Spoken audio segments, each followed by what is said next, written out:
M'ta remè ouais peuple la tourner sous champ masse al flâner, marcher à l'aise devant palais, al chita dans tribune tant des conseils. M'ta remè ouais moun, en pile moun ap flâner sous Grand Rue Port-au-Prince, al flâner Jouk Mariani sur route Kafou. M'ta remè ouais jeune yo dans bicentenaire, al roule patin monter bécane, ti moun al manger crème pistache ak popcorn. M'ta remè ouais moun, en pile moun dans toute la rue, voisine al kay voisin sans qu'elle sauter, messieurs ap joué zo décabès ak 4-3-7 tête frette.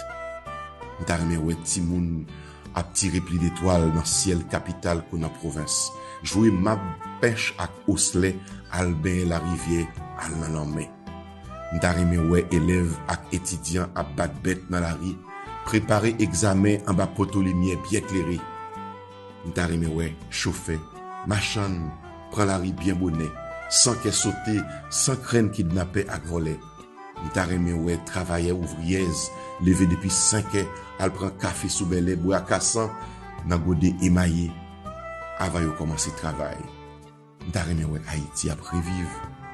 M'ta remè ouais l'espoir ap boujonner sous toute tête caille, tant kou flè disait qu'a levé sous l'entouraille. Pays a perdu l'oloy li fait noir gros journée, moun ap marché tête en bas, tant kou zombie dans yon ville cimetière.